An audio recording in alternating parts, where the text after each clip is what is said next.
রাত 11:58। পুলিশের কাছে আসে একটি মিসিং রিপোর্ট, নিখোঁজ কলেজ ছাত্রী, নাম মেহরিন দত্ত। সে বাড়ি ফিরছিল ক্যাম্পাস থেকে, শেষবার ফোনে বলেছিল উনি আমার পেছনে আসছেন। মেহরিনের মোবাইল লোকেশন ট্রেস করে দেখা যায় সিগন্যাল বন্ধ হয়ে যায় একটি লেকের পাশে। সেই জায়গা শহর থেকে অনেকটা দূরে, লোকবসতি নেই বললেই চলে। পুলিশ সেদিন কিছু খুঁজে না পেলেও 1 সপ্তাহ পর লেকে ভেসে ওঠে একটি মৃতদেহ। মেহরিনের ফোন পাওয়া যায় না, তবে ফোন কোম্পানি কল লিস্ট তুলে দেয়। শেষ ফোন এসেছিল একটি অদ্ভুত নম্বর থেকে, যেটি 1 মাস ধরে নিষ্ক্রিয়। সেই নম্বর সার্চ করতে গিয়ে পুলিশ অবাক, নম্বরটি রেজিস্টার ছিল এক মৃত মানুষের নামে। পুলিশ বুঝতে পারে কেউ পরিকল্পনা করে মৃত মানুষের পরিচয় মেহরিনের কাছে ফোন করেছিল। তদন্তে আসেন সাইবার ও mobile forensic officer Ridhi Sen. মেহরিনের ঘনিষ্ঠ বান্ধবী রুচিরার সঙ্গে কথা বলে জানা যায় মেহরিন আগেও একবার নিখোঁজ হয়েছিল। তখনও তার সঙ্গে ফোনে কথা হচ্ছিল এক অনলাইন বন্ধু যাকে সে কখনো দেখেনি।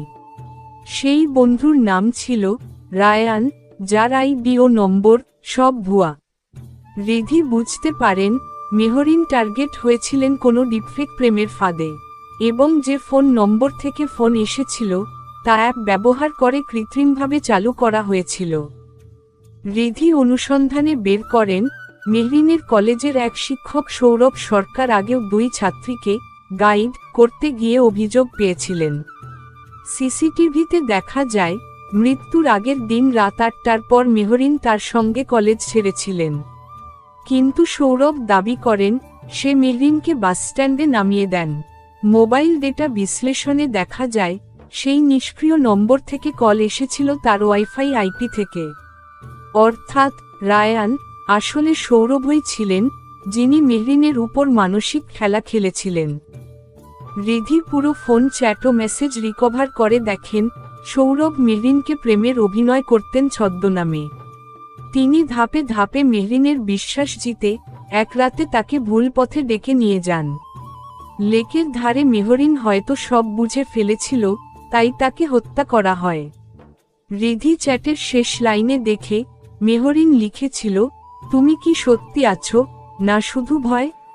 সেই ভয়ই ছিল তার মৃত্যুর কারণ। সৌরভকে গ্রেফতার করা হয়। কোর্টে তার মোবাইল অ্যাপ, চ্যাট এবং রেকর্ডিং প্রমাণ দেয়া হয়। সে মানসিক বিকৃতির দোহাই দিলেও আদালত তাকে দোষী সাব্যস্ত করে।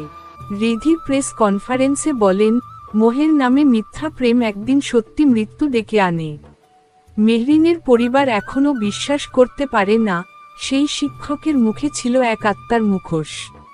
আর শেষ কল, তা হয়তো এখনও বাতাসে বাজে অন্য কোনো মেহরিনের জন্য।